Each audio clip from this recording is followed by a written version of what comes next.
Hello guys, అందరికీ ముందుగా కనుమ శుభాకాంక్షలు. గైస్, మీరు గనక భోగి విశిష్టత లేదా సంక్రాంతి విశిష్టత వీడియోస్ చూడకపోతే డిస్క్రిప్షన్లో లింక్ ప్రొవైడ్ చేశాను. ఎవరైనా చూడకపోతే వెళ్ళి చూడండి.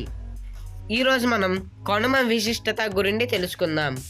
ఎవరైనా కొత్తగా నా వీడియోస్ చూస్తున్నట్లయితే please like, share and subscribe to MVS పిల్లల ప్రపంచం యూట్యూబ్ ఛానల్. మనం లేట్ చేయకుండా ఈరోజు మన వీడియోని అనేది స్టార్ట్ చేసేద్దాం. కనుమను పశువుల పండుగగా వ్యవహరిస్తారు. పంటలు చేతికి అందడంతో తమకు సహాయపడిన పశుపక్షాదులను పూజిస్తారు. సంవత్సరంలో మిగిలిన రోజులన్నీ తమతో పాటు కష్టపడి పనిచేసిన ఆవులను, ఎద్దులను, బర్రెలను పూజించి ప్రేమగా చూసుకునే రోజు ఇదే. పక్షులు కూడా రైతన్న నేస్తాలే. అందుకే వాటి కోసమే అన్నట్టు ఇంటి గుమ్మానికి ధాన్యపు కంకులు వేలాడదీస్తారు. సంక్రాంతి వరుసలో వచ్చే చివరి పండుగను కనుమ పండుగ అంటారు. ఆ రోజు ఇంటికి ఒకరు చొప్పున తెల్లవారకు ముందే ఒక కత్తి, ఒక సంచి తీసుకొని సమీపంలో ఉన్న అడవికి బయలుదేరతారు. అక్కడ దొరికే నానా రకాల వనమూలికలు, ఔషధ మొక్కలు సేకరిస్తారు.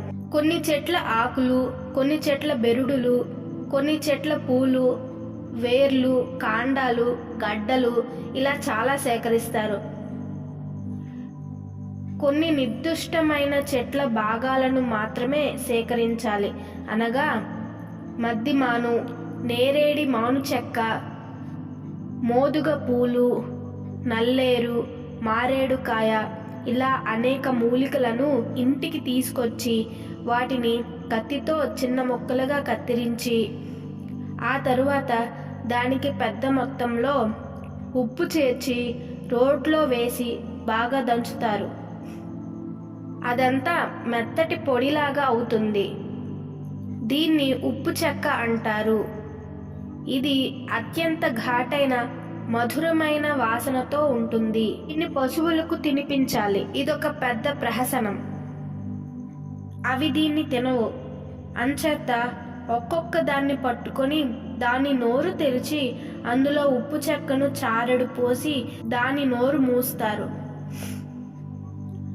అప్పుడు ఆ పశువు దాన్ని మింగుతుంది. ఇలా ఒక్కదానికి సుమారు 2-3 దోసిళ్ళ ఉప్పు చెక్కను తినిపిస్తారు. గొర్రెలు, మేకలు అయితే కొన్ని వాటంతట అవే తింటాయి. లేకుంటే వాటికి కూడా తినిపిస్తారు. ఏడాదికొకసారి ఈ ఉప్పు చెక్కను తినిపిస్తే అది పశువులకు సర్వరోగ నివారిణి అని వీరి నమ్మకం. అది నిజమే కావచ్చు. ఎందుకంటే అందులో ఉన్నవన్నీ ఔషధాలు, వనమూలికలే కదా. ఆ తరువాత పశువులన్నింటినీ పొలాల్లోని బావుల వద్దకు గాని, చెరువుల వద్దకు గాని తోలుకుపోయి స్నానం చేయించి లేదా ఈత కొట్టించి ఇంటికి తోలుకొస్తారు. ఆ తరువాత వాటి కొమ్ములను పదునెత్తిన కత్తితో బాగా చెలిగి వాటికి రంగులు పూస్తారు. పెద్దింటి వారైతే వాటి కొమ్ములకు ఇత్తడి గుప్పెలు తొడిగి మెడలో మువ్వల పట్టీలు, మూతికి మూజంబరాలు అలంకరిస్తారు. అన్నింటికి కొత్త పగ్గాలు వేస్తారు. ఈ సమయంలో చేలన్నీ పరిగిలిపోయి ఉన్నందున పశువులన్నింటినీ వదిలేస్తారు. సాయంకాలం ఊరు ముందున్న కాటమరాజును పునఃప్రతిష్ఠించి ఊరిలో ప్రతి ఇంటి నుండి ఆడవారు కాటమరాజు ముందు పొంగలి పెడతారు. పొంగలి అంటే కొత్త కుండలో కొత్త బియ్యం, కొత్త బెల్లం వేసి అన్నం వండడం.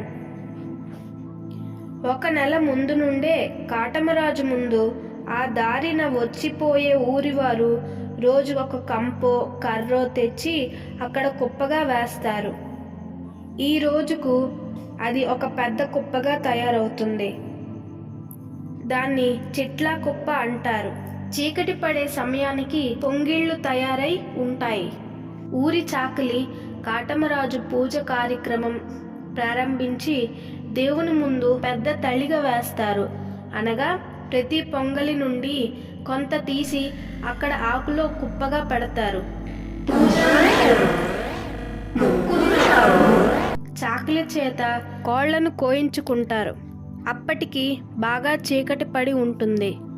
పశు కాపరులందరూ ఊరి పశువులన్నింటినీ అక్కడికి తోలుకొని వస్తారు. పూజారి అయిన చాకలి తళిగలోంచి పొంగలిని తీసి ఒక పెద్ద ముద్దగా చేసి అందులో సగం పోలిగానికి ఇచ్చి, అంటే పశువుల కాపరికి ఇచ్చి తినమని చెప్పి తరువాత అక్కడున్న చిట్లా కుప్పకు నిప్పు పెడతారు. పెద్ద మంట పైకి లేవగా పోలిగాడు పశువులన్నింటినీ బెదరగొట్టి చెదరగొడతారు. అవి బెదిరి చేలంబడి పరుగు తీస్తాయి. ఆ సమయంలో పశువులను బెదరగొడుతున్న పోలిగాని వీపున చాకలి మిగిలిన సగం పొంగలి ముద్దను అతని వీపు మీద కొడతాడు. దానిని పిడుగు ముద్ద అంటారు.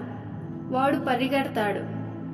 ఆ తరువాత అందరూ అక్కడ మిగిలిన తళిగలోని ప్రసాదాన్ని తిని మొక్కులు తీర్చుకొని చిట్లకుప్ప మంట వెలుగులో తమ కోళ్లను కోసుకొని పొంగళ్ళు తీసుకొని తాపీగా ఇంటికి వెళతారు. ఈ సందర్భంగా పెద్ద మొక్కున్న వారు పొట్టేలను కూడా బలిస్తారు. ఆ విధంగా పశువుల పండుగ పరిసమాప్తి అవుతుంది. తమిళనాడు, చిత్తూరు జిల్లాలలో ఈ రోజున జల్లికట్టు అని పశువులతో ప్రమాదకరమైన విన్యాసాలు చేయిస్తారు. అది అటు పశువులకు ఇటు మనుషులకు ప్రమాదకరం అయినందున ప్రభుత్వం దీనిని నిషేధించింది. వివిధ ప్రాంతాలలో ఈ పండగను వివిధ పద్ధతులతో జరుపుకుంటుండొచ్చు. ముఖ్యంగా చిత్తూరు జిల్లా, అందులో పాకాల మండలంలోని వల్లివేడు గ్రామం పరిసర అన్ని పల్లెల్లో ఈ పండుగ జరుపుకొనుటలో ఒక ప్రత్యేకత ఉంటుందంటారు. గైస్, ఈ వీడియో ద్వారా కనుమ పండుగ గురించి తెలుసుకున్నారని అనుకుంటున్నాను.